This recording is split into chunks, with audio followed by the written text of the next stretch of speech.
Vamos a comenzar. Abrimos la Biblia allá en Efesios capítulo 2, versículo 19.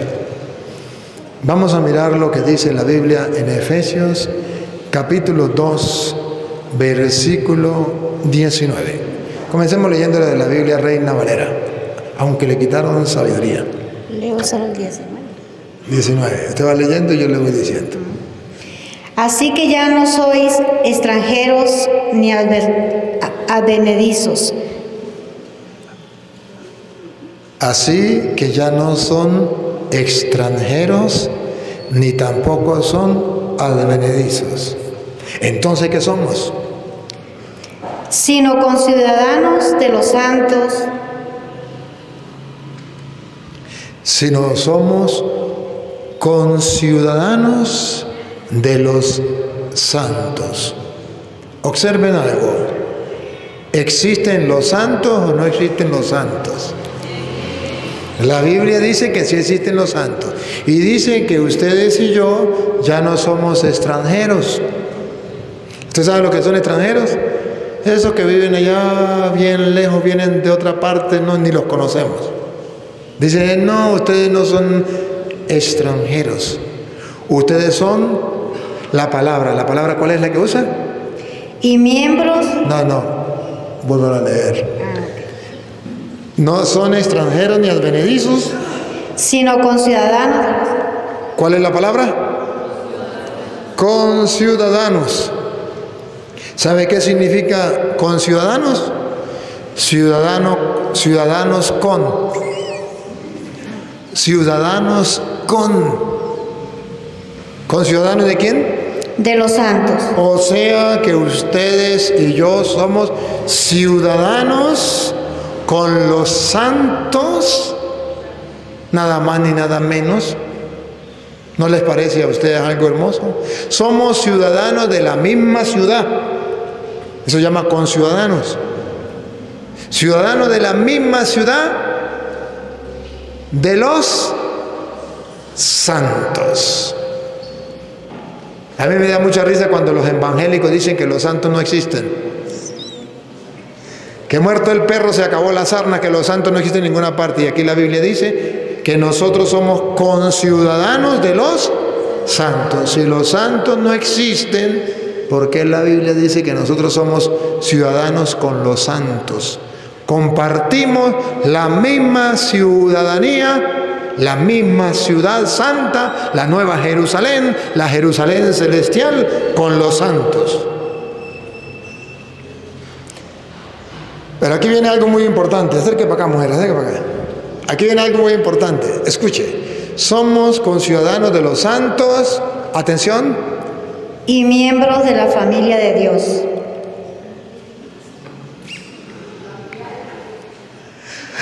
Con la lupa grande, con la lupa, para que lo vean bien grande. No somos extranjeros. No somos advenedizos. Somos conciudadanos de los santos y por tanto miembros de la familia de Dios. ¡Qué bárbaro! ¡Qué fantástico! ¡Qué maravilloso! Ustedes y yo somos miembros ¿de qué? De la familia de Dios. ¿No les dice nada a ustedes eso? Son palabras valiosas. No somos extranjeros. Oye, qué lindo, no somos extranjeros, no somos extraños. Somos conciudadanos de los santos. No está hablando de los evangélicos porque ellos no creen en eso. Y pertenecemos a la familia de Dios. Pertenecemos a la familia de Dios. Esto es importantísimo.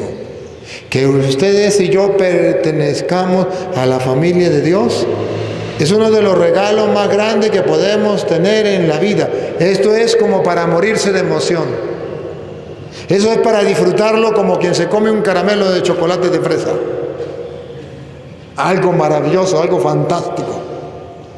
Hermanos queridos, pero esto ustedes y yo no lo valoramos, o no lo sabemos, o no lo aprovechamos. ¿Por qué no disfrutar de esto?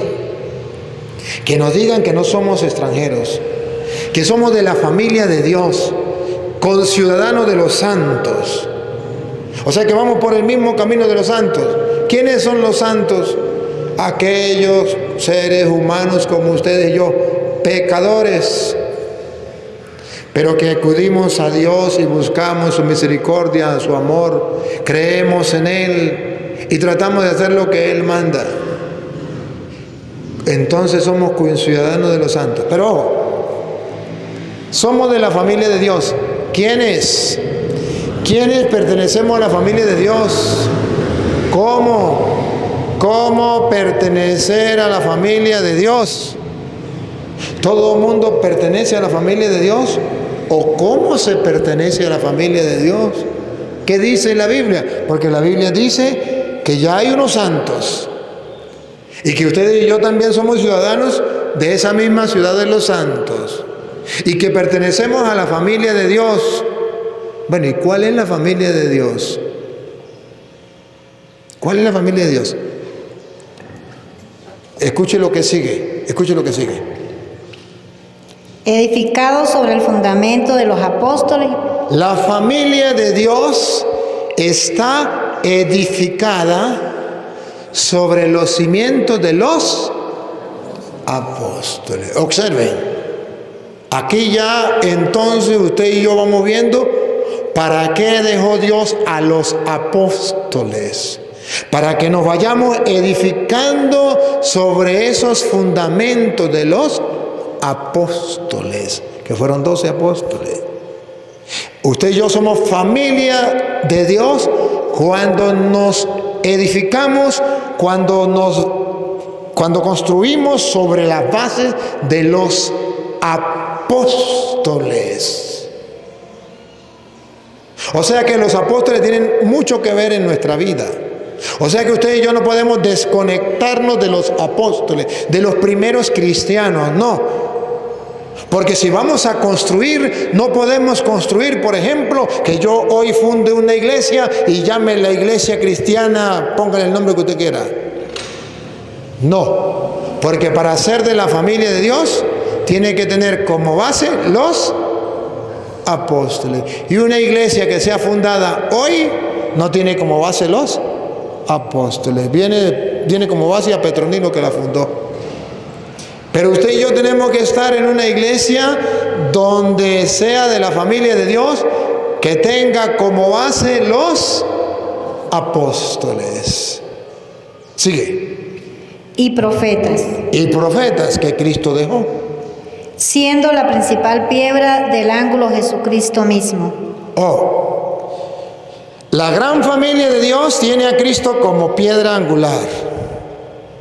Pero la gran familia de los hijos de Dios está construida sobre las bases de los apóstoles.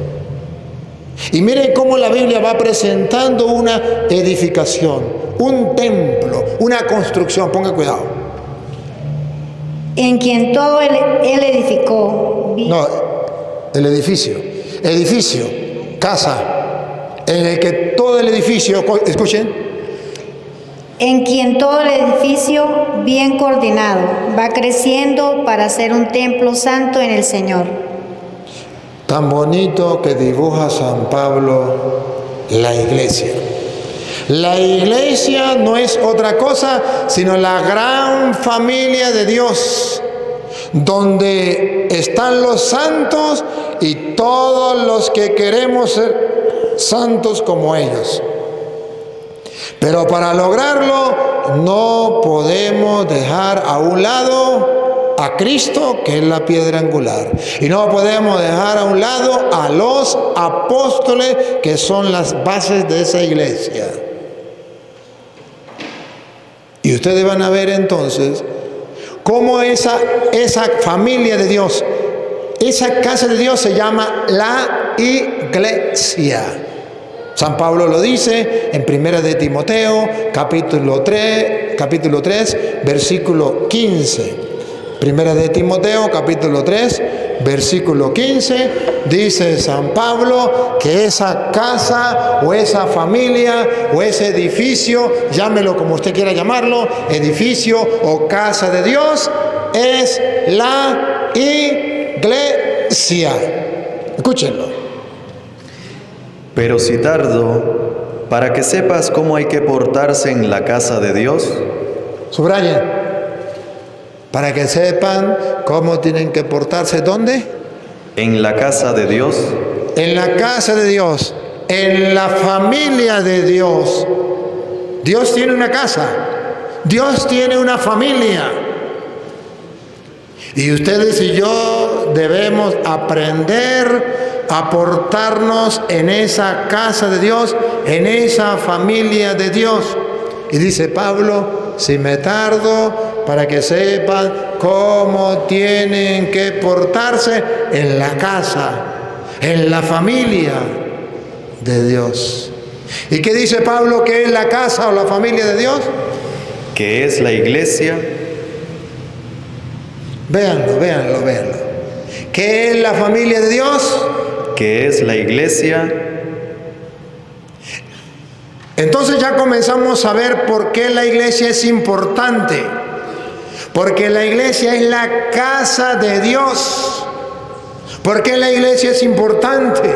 Porque la iglesia es la familia de Dios. Donde estamos nosotros, pero también están los santos. O sea que la iglesia, que es la casa de Dios, la familia de Dios, allí es de donde nacen los santos. Allí es donde se fabrican los santos. Y santos no son impecables. Santo no significa hombres que nunca pecaron. Santo significa hombres y mujeres que lucharon por no pecar. Pero que cuando pecaron, sabía que había un Dios misericordioso capaz de perdonarles y darle la santificación que necesitaban.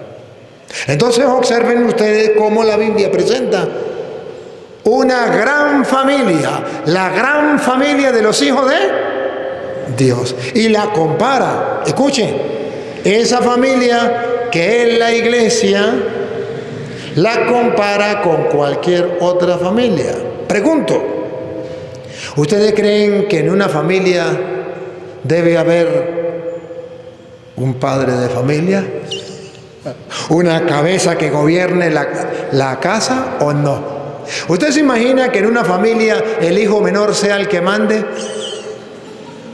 Papá no existe, mamá no existe, hermanos mayores no existe. Cada quien hace lo que le da la gana y el que manda es el hijo menor. ¿Le parece bueno esa familia?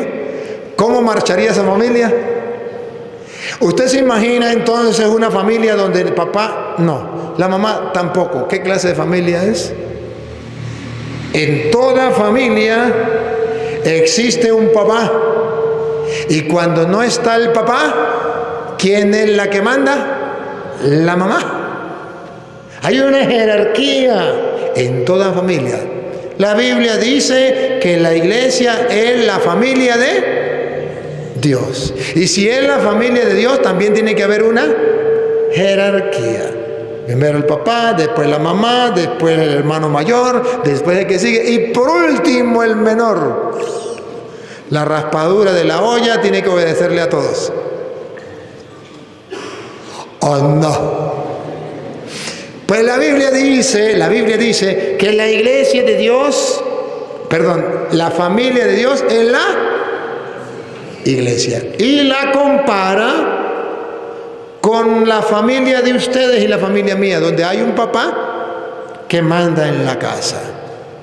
Y resulta, ¿cómo llama a ese papá dentro de la iglesia? El que va a mandar en la familia de Dios.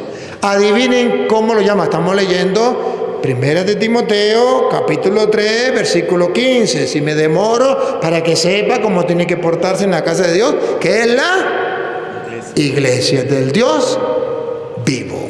Ahora, van a ver con qué lo compara, con una familia cualquiera, pero van a descubrir qué nombre le ponemos al papá, al que gobierna, al que manda en la familia de Dios, que es la iglesia.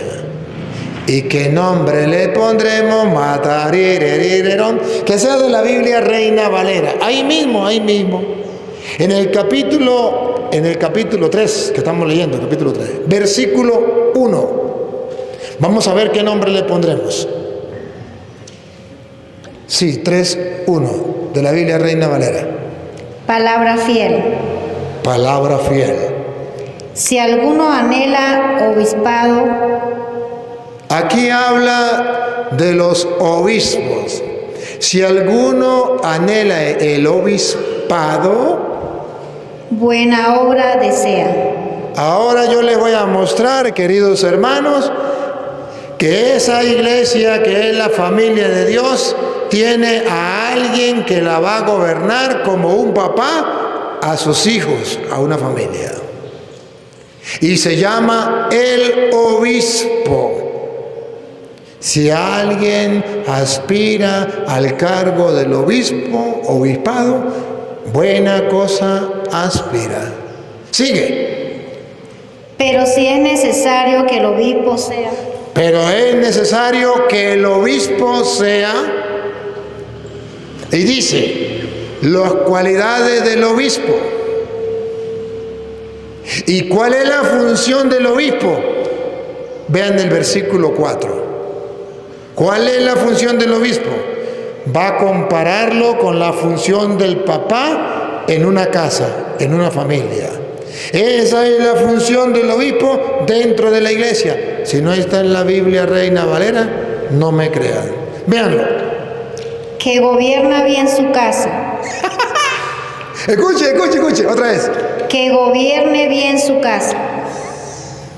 Otra vez. Que gobierne bien su casa. No estamos hablando de la casa de 4 paredes. Estamos hablando de la casa familia.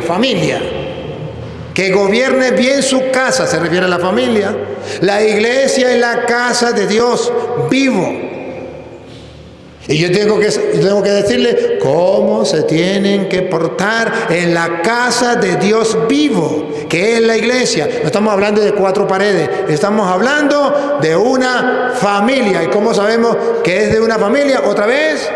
Que gobierne. Que gobierne bien su casa. Bien su casa. No va a gobernar las 4 paredes. Va a gobernar bien a sus hijos. Pongan cuidado. Que tenga a sus hijos en sujeción con... ¿Se da cuenta que no está hablando de las paredes? Está hablando de hijos.